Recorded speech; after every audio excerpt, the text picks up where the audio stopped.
Cool. Hello, everyone. Thank you for joining us today.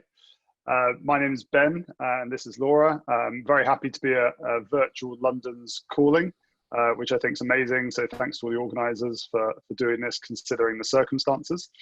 So we're here today to talk to you about making the leap from admin to consultant. So this is a switch that quite a lot of people do, but I don't think it's really talked about enough. And I personally went through it myself, and it was a very daunting switch. I was very unsure of myself when I was doing it. So hopefully we can make you feel a bit at ease if you're interested in doing this, give you a few tips, and also tell you about what it's like to be a consultant. So to introduce myself properly, so my name is Ben McCarthy. I'm the founder of SalesforceBen.com, which is one of the largest Salesforce blogs in the world. And I've been in the Salesforce ecosystem for 8 years. Started in 2012 at a graduate position. I wasn't at that position too long. I joined a Salesforce end user and became the admin for that, and that was 120 users, which was very cool. So I did used to be an admin. I got experience becoming an admin there, which was very good and allowed me to progress my career from there. I then joined Conga, the ISV, as a business analyst. So I was supporting customers with the products, helping them set it up. And it was during that time that I founded Salesforce Ben, which was mainly telling about my stories of a Salesforce admin and working on the Salesforce platform, tips and tricks that I found, things like that. And while I was at Conga, I knew I wanted to make the switch to become a consultant. So it was a logical switch for me, and it was always a switch that I wanted to do. I wanted to get exposure to more complex projects and learn more about the platform and being more of a team who were implementing things on Salesforce. And this made me very nervous. I didn't know anything about requirements gathering or proposal writing or best practices or anything like that. So it's very nerve-wracking for me, but I'm very, very happy I made the switch to Empower 4 years ago. I originally joined as a business analyst, but I got made managing director to help lead the office's growth in the UK. And also I've got 6 certifications as well. Hi, everyone. My name is Laura, and I've been in the Salesforce industry since the start of my career. How did this happen? It was actually by chance. I was a college senior getting ready to start my professional career, and I had no idea what I wanted to do. I had a background in business and computer science, but I knew very little about CRMs and much less Salesforce. And one afternoon, by chance, my landlord came over, and in conversation, he offered me an interview at his firm. And it turns out that he worked at one of the largest dedicated Salesforce consulting firms in Canada. So he subsequently launched my career as a Salesforce consultant. And ever since, I have had the chance to work on multiple cross-cloud implementations, ranging from SMB to enterprise clients, focusing on both the Canadian and the American market. And as of last year, I made the leap to cross the pond. And ever since, I've been working as part of the management team here at Empower, and I'm very excited to share with you guys my experience. I predominantly worked as a senior consultant and as a project manager. I do have 4 certifications, but I'm also a certified Scrum Master. So I thought it would be interesting to dive first off into the differences between a Salesforce admin and a Salesforce consultant.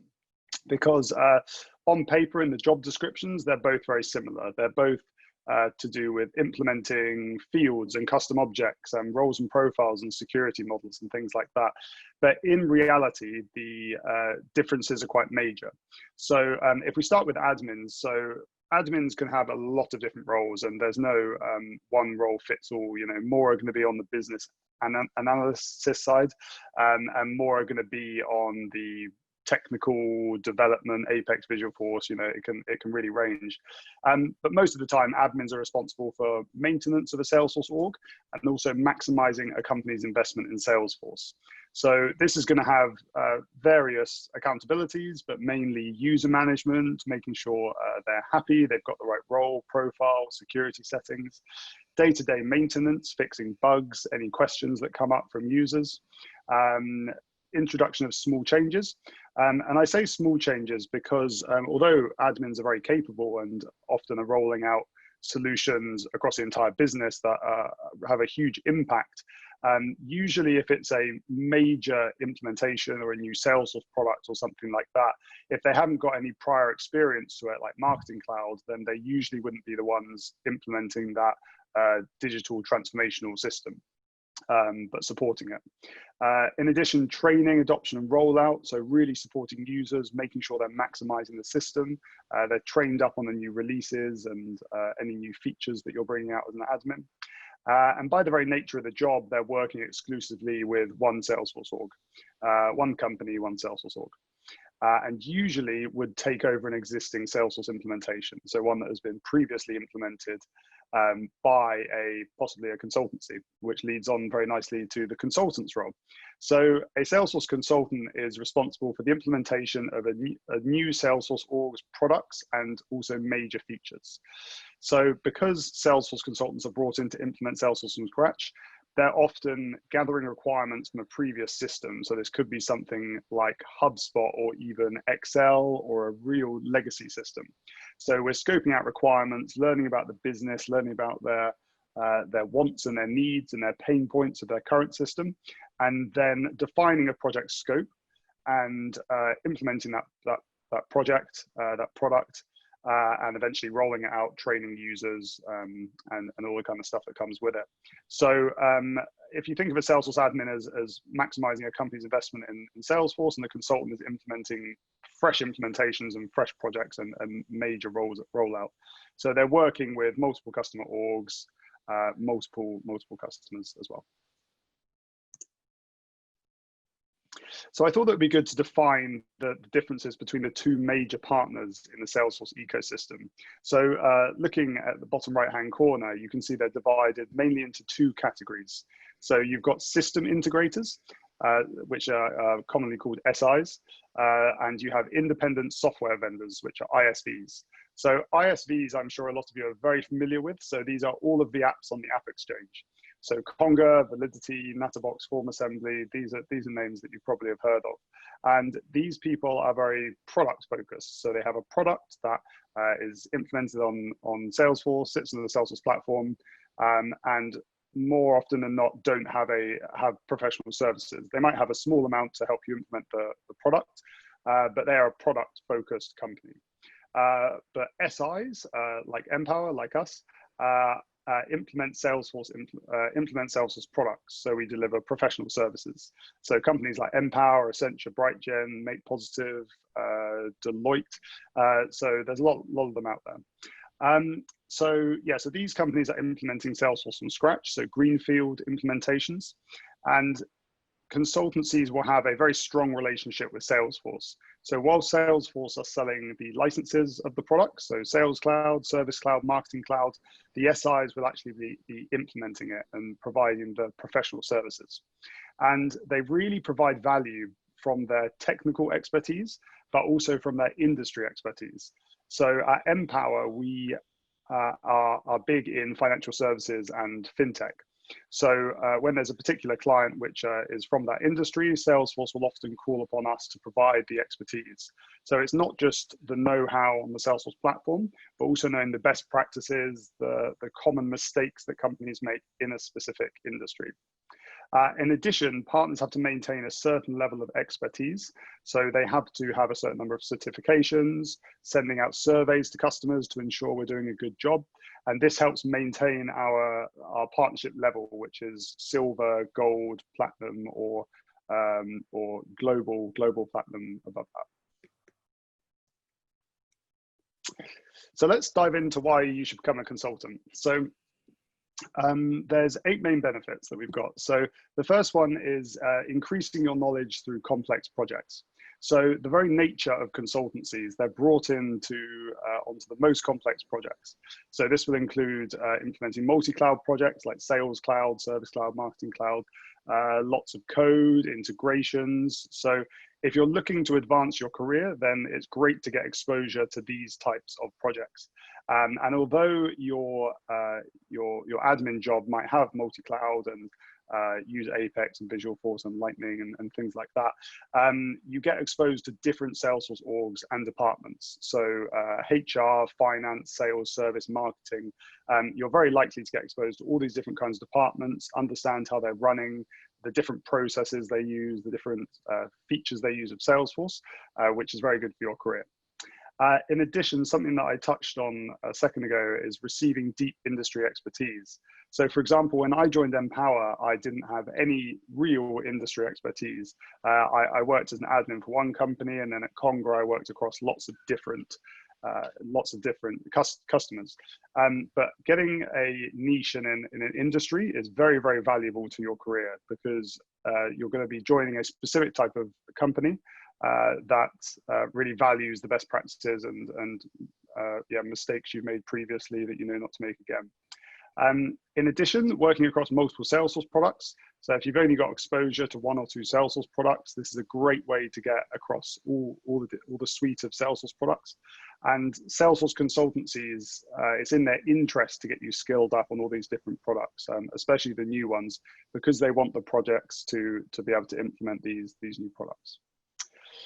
Learning from an experienced team. So in your consultancy, or in most consultancies, you will have architects, marketers, developers, different kinds of consultants on different platforms. And this is a great way to learn about all these different products, best practices, and just generally learn off your teammates when you're working with them. Salesforce certifications and training. So as we touched on earlier, partners are measured on the number of Salesforce certifications they have. So while if you're an admin, you might be pushed to get some certifications, but quite a lot of the time it's not in the company's interest. But if you join a consultancy, it's in their interest to get you as certified as possible, get the whole team as certified as possible, so their status can go up and they can maintain their status as well. And last but not least is higher salary. So with a consultant, you do get a much higher salary, and of course this is important for some people to progress their career. So we're going to touch on a few of these points and dive in a bit deeper next. So we touched a little bit on the benefit of working as a consultant and being exposed to more complex projects, projects with multiple clouds. But I wanted to bring these into more perspective by providing you guys with some real life examples of some of the clients that we've had the privilege of working with. One of the reasons I enjoy my job in Salesforce as much as I do, and why I haven't gotten bored of it yet, despite having started my career in Salesforce, is because the platform is so flexible that you can really push it beyond its bounds. And I often describe Salesforce as a blank canvas to clients. If it doesn't do it out of the box, we can either buy it from the app exchange, or we can build it in Salesforce.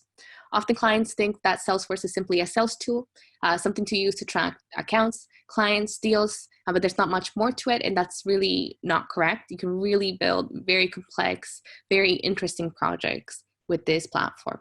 So the first project, I'm actually going to pass it back to Ben, as it was one of his clients, to talk to us a little bit more about it. Thank you. Project number one that we want to speak to you about is one of the most successful fintechs in London. So they're a household name. Everyone would have heard of them if you live in London. So this company came to us because they even though they were a fintech, very advanced culturally and with the product that they're developing, because they've grown so fast, their systems hadn't really caught up yet, and they hadn't really gone through a proper digital transformation. So they had a lot of different systems, a customer support system that didn't talk to their backend system, a marketing system that didn't talk to their CRM.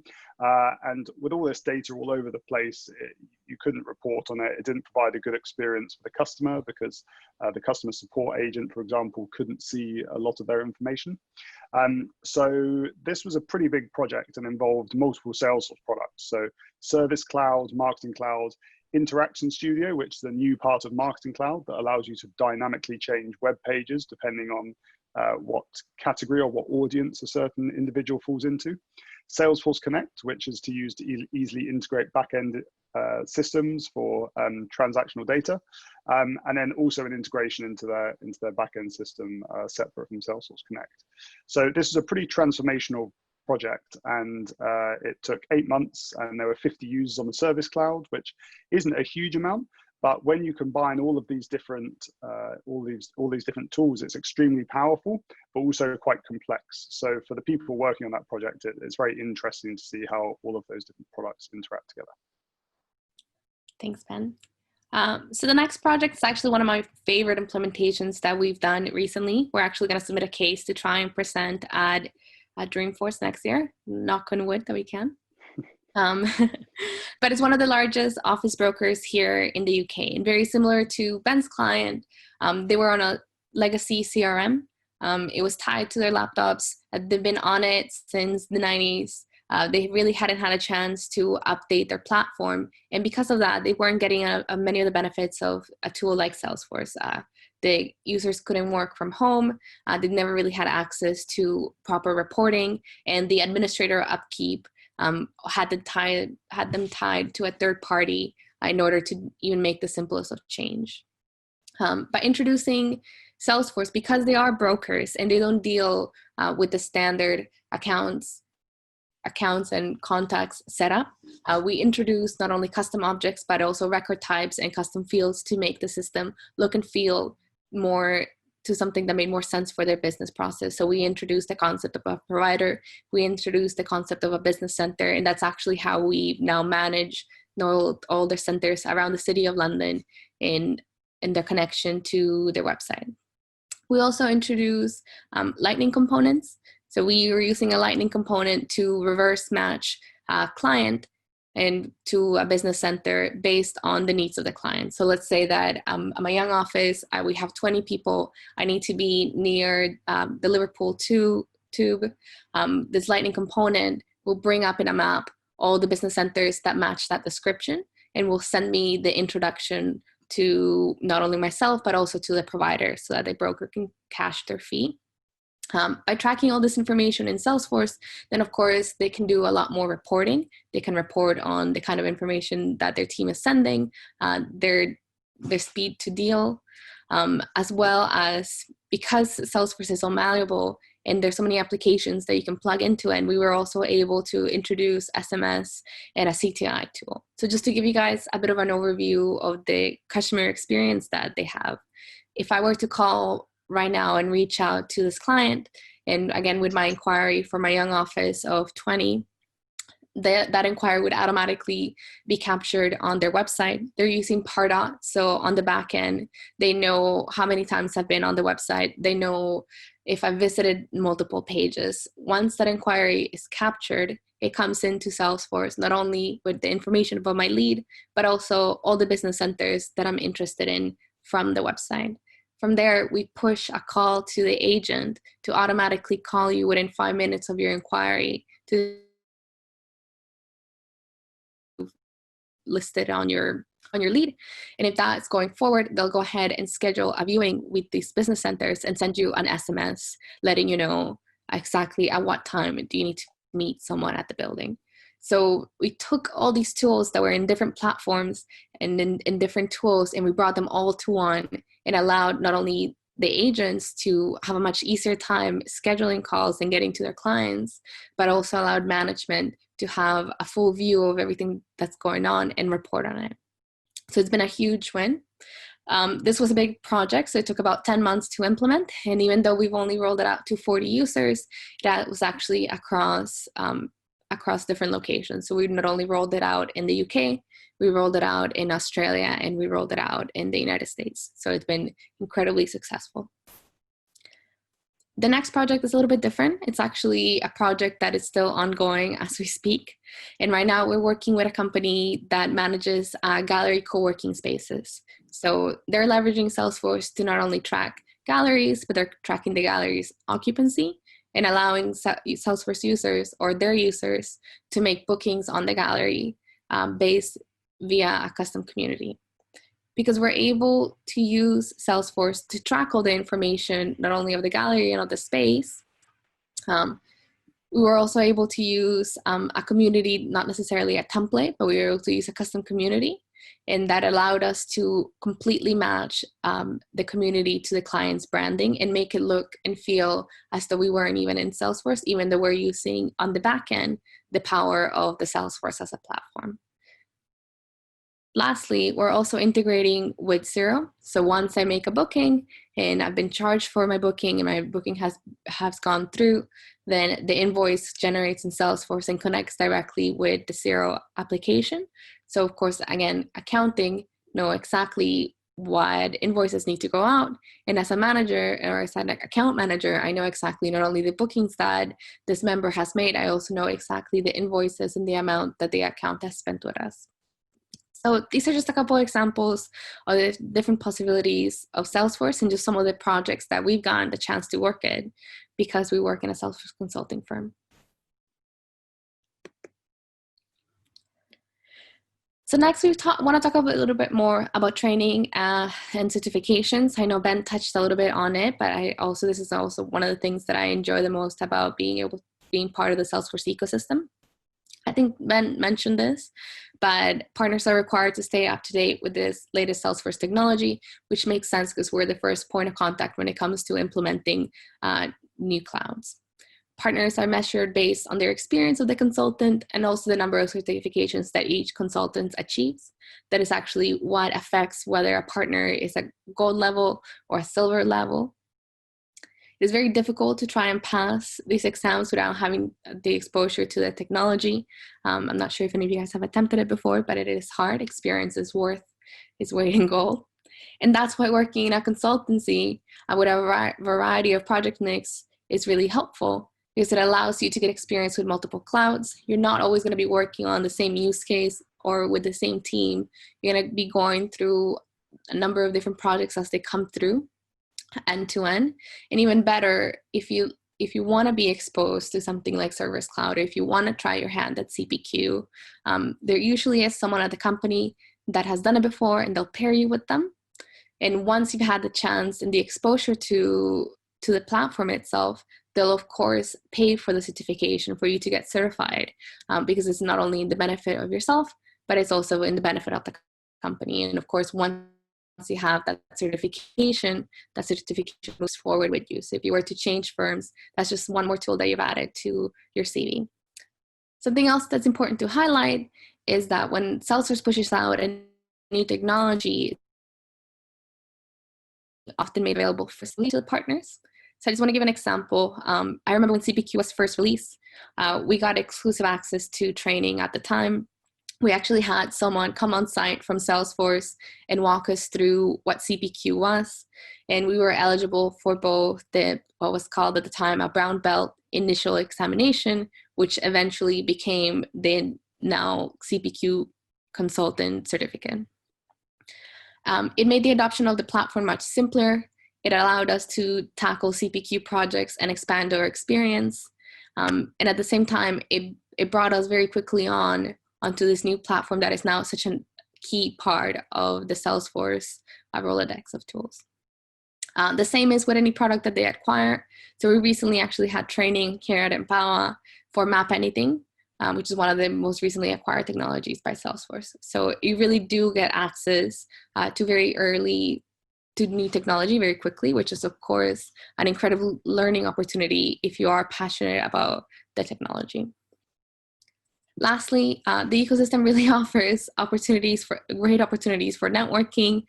There's constant events that are only targeted to partners so they can get to know each other. There's dancing, there's boxing, there's the regatta once a year.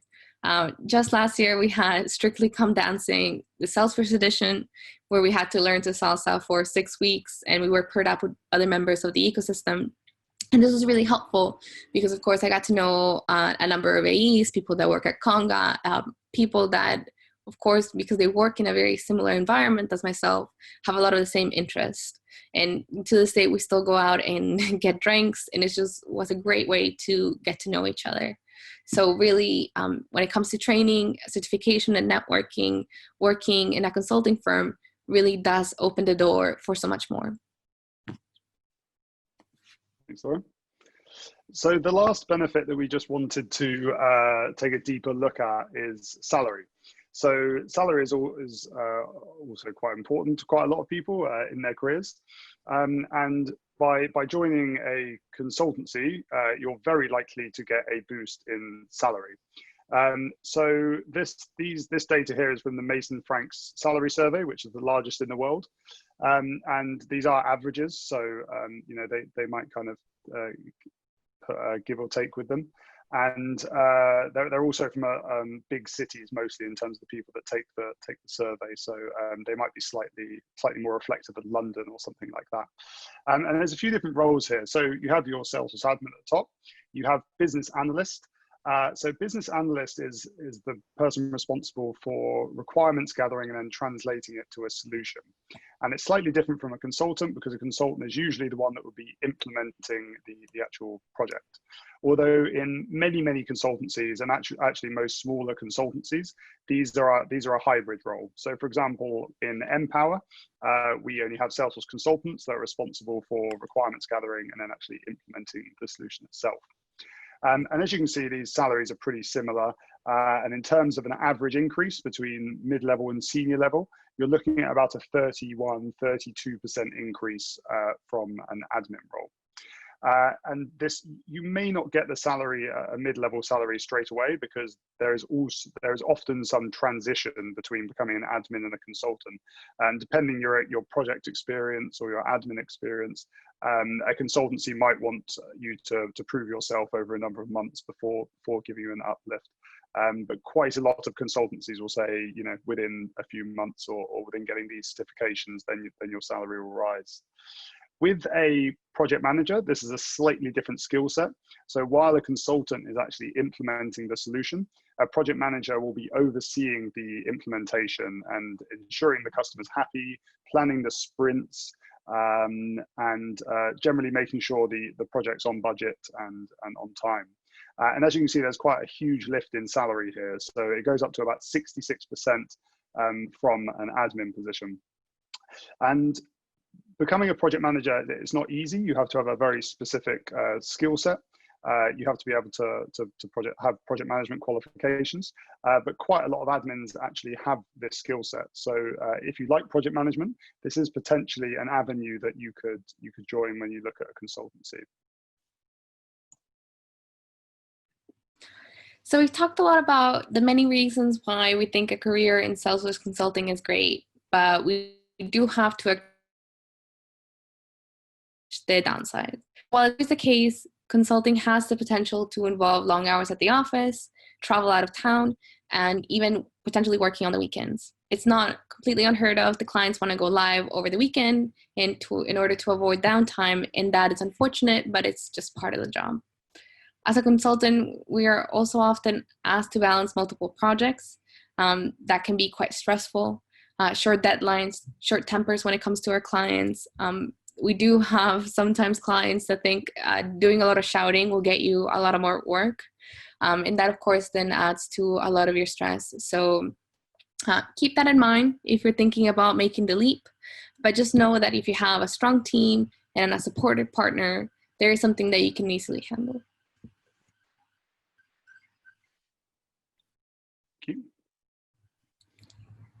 So next, we want to touch a little bit more on the interview process itself, and just give you a couple tips, because I am aware that the interview for a Salesforce consulting firm, or just consulting in general, is a little bit different from interviewing for a regular job. We're not going to touch on the initial interviews. It tends to have some sort of cultural interview, an interview with a manager. That varies on the firm that you're interviewing and what their process is. However, something that has been true for every consulting firm that I've ever applied to, and by talking to my colleagues in the industry, and even colleagues that have applied to Salesforce itself for their jobs, there's always a version of what we call the case interview. Now, the two most common versions that I've encountered are the following. So the first version is the case is provided to you ahead of time, and you're asked to build a Salesforce org to meet the requirements and demo it back to a panel, and of course answer questions about what you've decided to do during your build. And actually, when I first applied to my first Salesforce job, this was the version that I got handed for that panel. Now, I remember frantically Googling Salesforce during the weekend and going on YouTube to try to figure out what I was going to build and present back to the panel. But ultimately, after having done it successfully and after having sat at multiple panels thereafter, what makes this case the most successful is not only having a clean demo, so a clear narrative of the tools that you want to display, of, from the lead to opportunity life cycle, but also having a clear idea of how you tie that back to the business need. Ultimately, what they're trying to gauge here is your business acumen. So if you're presenting back to the panel, maybe address why you chose to implement certain features for certain users and what the benefit for it would be. As an example, let's say that your demo company is having issues with users stealing each other's leads. Talk about privacy and how you can use Salesforce privacy settings in order to address this deal. Or talk about how you can use reporting to track who gets assigned what leads and who is closing the deals at what times. Not only highlight the features, but also highlight the business value and tie that back to the case. And that's usually what makes the case very successful. The second version, it's a little bit different. So rather than having to build an environment, you are asked to come on site and you're presented with the case there and asked to have what we would normally run requirement workshop at the beginning of our project. So we would sit down with you, we would answer your questions about the firm, and we would pretend to be part of the people of the company, answering the questions that you have as you're going through your discovery process. So actually, this is the interview process here at Empower. And a lot of people feel very intimidated when we first present them with this. But again, really what we're just looking to see is, what are the questions that you are focusing on? Are you spending a lot of time on the little details, or are you just really trying to get a sense of our overall process and trying to understand how you would tie that back to Salesforce? At the end, we usually give you some time to prepare your thoughts and then present back to us your solution. But ultimately, what we're just looking to see, or my experience for both versions of the case interview, what they just want to see is, great, you know how to create a workflow. Everyone can teach anyone how to create a workflow. The tool itself is pretty simple.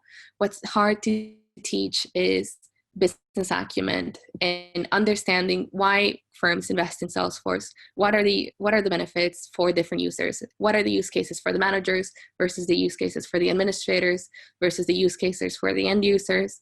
And how can you present that back to the panel and answer the questions, highlighting the different tools that Salesforce offers to address those issues? So these are just some tips for the next time that you encountered a case interview, how to best be successful.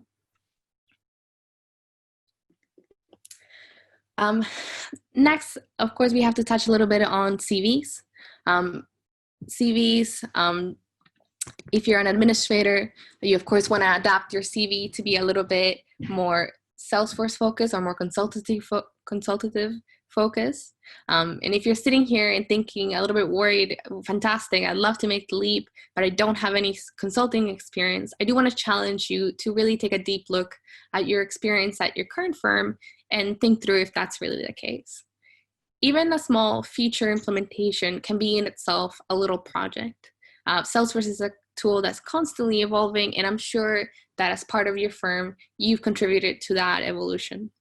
So whether you were part of a team that rolled out a new feature, or you were actually the person that was leading that change, let's say you've decided to implement Conga for your firm, talk to us why. What is it about Conga that added value to the firm? What were the users that benefited from it? What was the return on investment of purchasing a tool like Conga?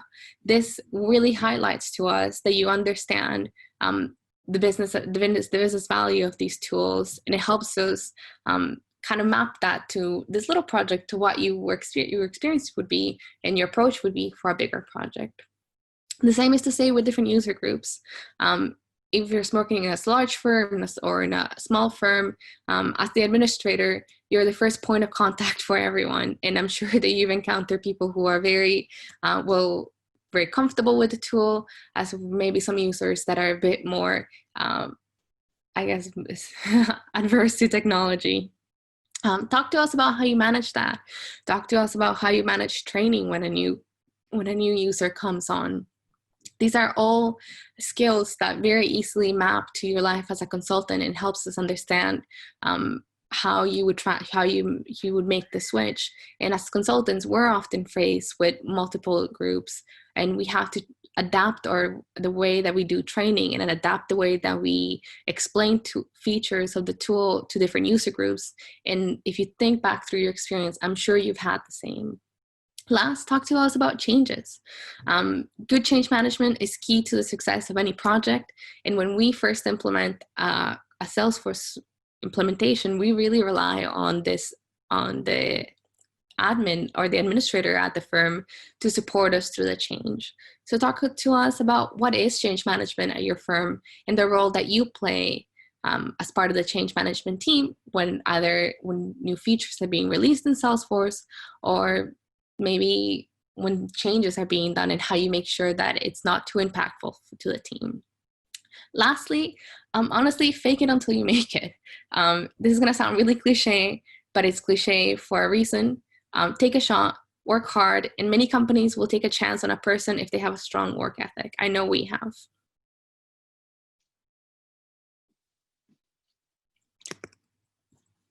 Perfect. So let's say that we've expired you, and now you're thinking to yourself, great, what next?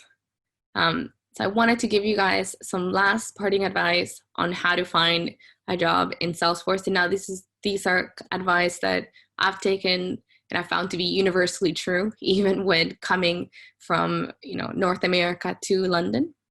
So the first thing that I would suggest to you guys, if you're interested in making the switch to Salesforce Consulting, is get familiar with the Salesforce partners in the area.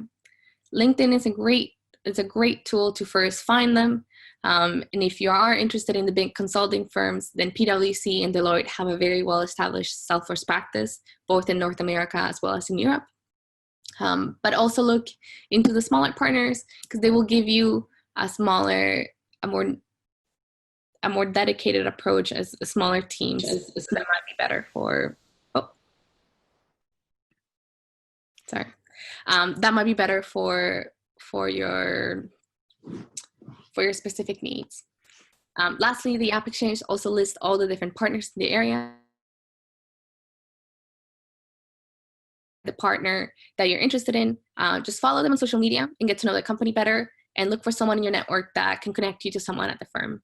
The Salesforce ecosystem can actually feel like a small town sometimes. I know that I met 3 different consultants that worked at the same consulting firm in Vancouver that have now somehow ended up working at Empower Germany.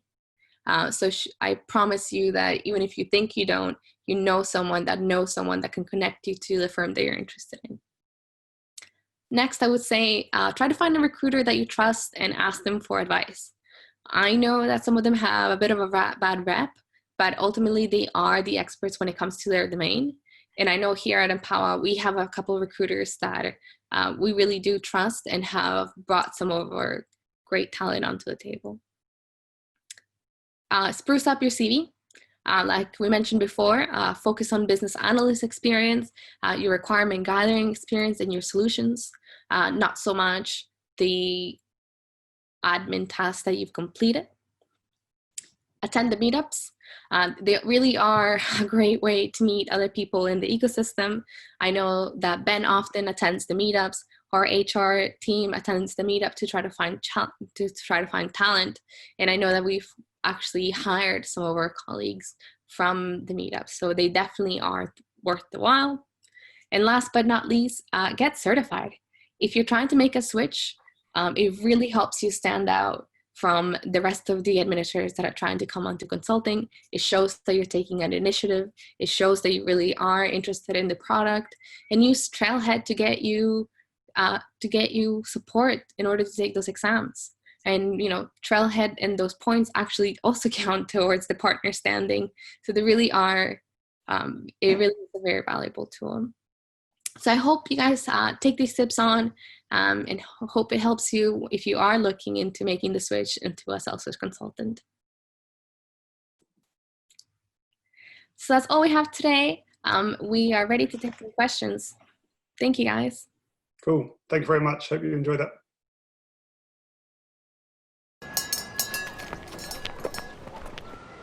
Blockchain can help feed more people. And AI can help care for people.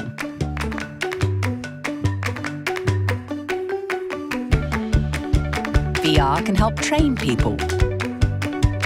Let's use technology for people to make a greater good in every community, every day. Accenture. New applied now.